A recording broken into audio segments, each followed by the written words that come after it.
With me tonight on Question Time, Lord Falconer, the Lord Chancellor, Theresa May, Shadow Leader of the House, Mark Oaten, Liberal Democrat MP, Shami Chakrabarti, Director of Liberty, and the former football legend, now UKIP campaigner, Derek Dubin.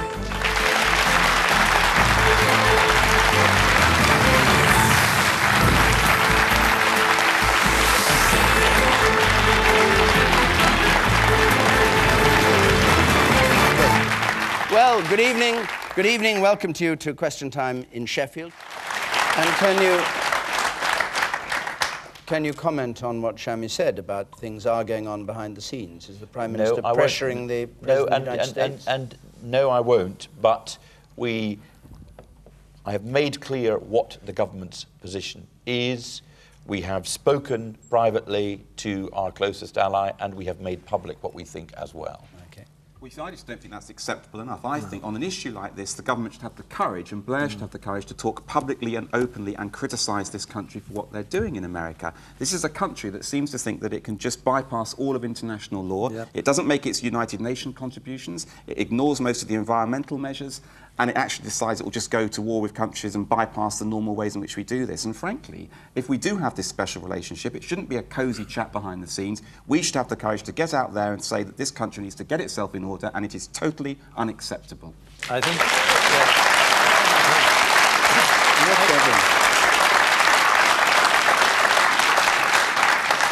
From what I've heard so far, I totally agree. I can't understand the logic. I just can't understand to keep approximately 460 young men in Guantanamo Bay, and I'm just looking at yours. I've been fascinated by Che Guevara there. If Che Guevara was alive today, I don't think they would be on Cuban soil. I'll give you that guarantee. And I genuinely do believe that George Bush said he went into Iraq to free the Iraqis. He goes into Europe to free the Europeans, and I cannot understand if ever there is a recruiting agency for young men, not only Muslims, but young men who just feel, hey, let's go and take on the Yanks about another issue, is Guantanamo Bay. And the sooner it is closed, the better for everybody. Theresa May, do you think that the Prime Minister should come out in the open and attack the President of the United States, as Mark Oaten was suggesting, over this? I do think that the government should have been willing to say openly at an earlier stage that they felt that Guantanamo Bay should be closed. The last time I was on Question Time, Peter Hain was the government minister who was here, and it made the news that he actually had said, he was pushed, I think by you, David, but he actually said that he thought it should close. And this was news, because no government minister before then had actually been willing openly to say that. And that, I think, they should have done at a much earlier stage. And I agree with the comments that have been made to the effect that, I mean, if we are going to say to people around the world that we want actually to encourage democracy in countries which do not have democracy today, then we have to be able to put hand on heart and show people why democracy is important and the value of democracy. And if we do not abide by the rule of law ourselves, then that destroys our case, or starts to damage our case. But what should be done? We've moved from Peter Hain saying it should be closed to the Lord Chancellor tonight saying it's unacceptable. What can the government do next? What should they do next?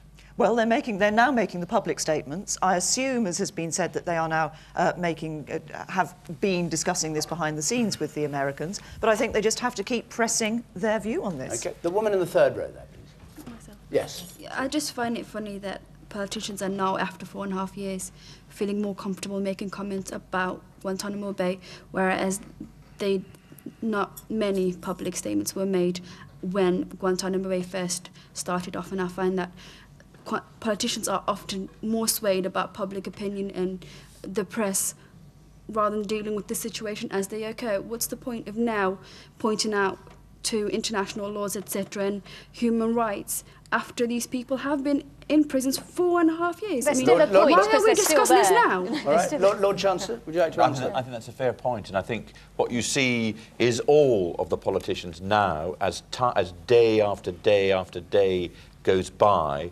without there being a resolution in sight, becoming more and more vociferous. But to be fair to us in relation to this, we sought to deal with it behind the scenes without been critical. We've now moved to a different position. You're right, maybe, to say we should have done it earlier, but we were seeking to achieve the aim that we all want. I just think that it should have been done a lot earlier, because if you are pointing out human rights acts, etc., you know, these laws and these statutes have been there 4.5 years ago. You've got to make a judgment about what the best thing to do is. Remember that we got our own citizens back, and we negotiated over a long period of time to do that. We had an obligation to them. But if Right, we hold are... on. Okay, now, the man in the back in the blue shirt. Yeah, two things. Firstly, if it was a Chinese government, we'd be publicly saying that we object to Chinese human rights legislation. Secondly, Tony Blair, in Prime Minister's Question Time, I think it was 2 or 3 weeks ago, where he belittled Menzies Campbell for criticising Guantanamo Bay when he said it's an anomaly, because he said it's explained because of 9/11. Well, as far as I'm concerned, if, for example, abhor what happened in 9/11, but we cannot allow any country destroy their own human rights when just simply for what's happened. Okay, I'll take just 2 more points from members always. Now go on. The man there and the two in... Yes, you.